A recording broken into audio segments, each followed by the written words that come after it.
Ahora vamos a tratar un nuevo bloquecito que le hemos titulado Enemigos y Aliados, porque queremos, y Frente Político pudiera ser, aunque queremos después hablar quizás extensamente de la idea del Frente Político. Recordemos la Rusia zarista, ¿no es cierto?, de fines del siglo XIX. ¿Quién era el enemigo, quién era el objetivo inmediato de la lucha revolucionaria en ese momento? ¿Qué era lo que había que proponerse? Bueno, la gente, los revolucionarios, el partido bolchevique, pero el pueblo, querían deshacerse del zarismo. El objetivo inmediato era derrocar al zarismo. Cuando en el febrero del 17, gracias, ¿no es cierto?, a la sublevación y de los soviets de obreros y soldados y a la organización burguesa de las fuerzas burguesas, se derrota al zarismo gracias a esa confluencia de dos tipos de grandes fuerzas opositoras al zarismo. El zar es derrocado, se abre una nueva coyuntura. Yo les decía, llegó Kerensky representando a las fuerzas burguesas al gobierno provisional. En el otro lado estaban los soviets de obreros y campesinos, había como un poder dual. ¿Cuál era entonces el enemigo? El enemigo inmediato que impedía, o sea, se había logrado destituir el zarismo, pero la política que rechazaba el pueblo la iba a seguir Kerensky, y la siguió Kerensky, que era la gran consigna, la gran ansiedad que tenía ese pueblo era la paz. Y Kerensky, pues, en un momento continuó la guerra. En ese momento, evidentemente que el enemigo que había que destruir era Kerensky, y la consigna abajo del gobierno provisional era la consigna que levantaron los bolcheviques. Ahora, en Cuba, quería decirles, antes de seguir en la cosa de Rusia, los revolucionarios en Rusia tenían, los revolucionarios que querían la transformación de la sociedad, la supresión de la explotación, pues querían una sociedad no capitalista, una sociedad que venciera el poder feudal y el poder burgués, una sociedad socialista. Ese era el objetivo estratégico que se planteaba el partido bolchevique.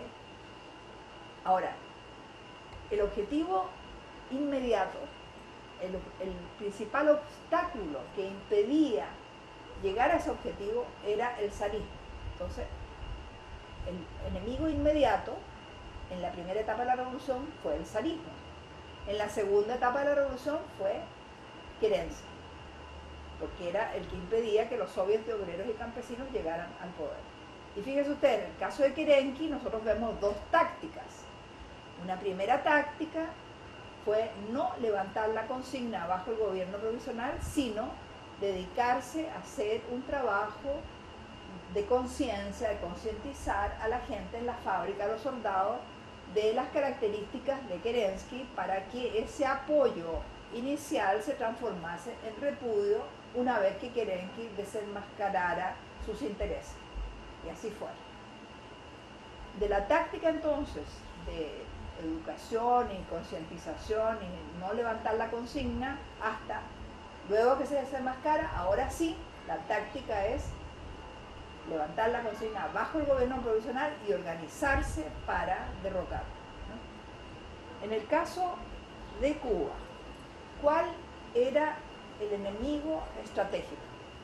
El enemigo estratégico para poder transformar esa sociedad en una sociedad libre de la explotación y de pleno desarrollo de las personas era el imperialismo norteamericano, era los terratenientes y la burguesía cubana.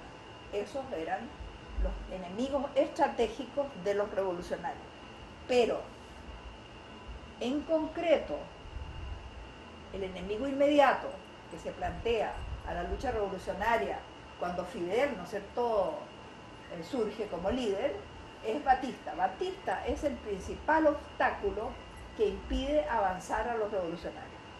Y es muy importante determinar cuál es el principal obstáculo, porque evidentemente que a Batista se logra vencerlo gracias a la habilidad de conducción de Fidel, entender de que tenía que ser muy flexible para aglutinar a todos los sectores de la sociedad cubana que tenían contradicciones con Batista. Y entre esos sectores, no solo los revolucionarios, sino también sectores burgueses, sectores de capas medias, etcétera, que pues estaban disgustados con la forma que estaba ejerciendo el gobierno Batista. Entonces, o sea, el arte de la política es también determinar con exactitud cuál es el enemigo inmediato y definiendo el enemigo inmediato, o la estrategia parcial que se llama, definir también cuál es la forma adecuada de lucha contra ese enemigo de acuerdo al estado de ánimo de la gente. Y allí Fidel fue también muy inteligente, porque ustedes saben que Fidel no se lanza a la lucha armada, salvo, digamos, el ataque al cuartel Moncada, que fue un gesto que lo catapultó al escenario público, cuando él se va a México a preparar la lucha armada. Sin embargo, sabiendo que el pueblo cubano pues cree en las elecciones, lanza el llamado a Batista a ir a unas elecciones generales. Y solo cuando Batista dice que no, después de haber demostrado su buena voluntad de ir a elecciones, es que él organiza la invasión, bueno, con el barco, la llegada a la Sierra Maestra, etcétera, etcétera. Entonces, les decía yo, en el caso de Nicaragua, bueno, pasó lo mismo, ¿no? O sea, algo muy parecido a Cuba. Había un dictador, Somoza. ¿Cuál era el enemigo estratégico de los nicaragüenses? Bueno, el imperialismo norteamericano, los grandes terratenientes y la burguesía proimperialista. Y el enemigo inmediato era Somoza. Y el arte del FCLN, de la conducción del Frente Sandinista, fue de articular a todos los sectores que se oponían a Somoza internamente y a ganar un gran apoyo internacional.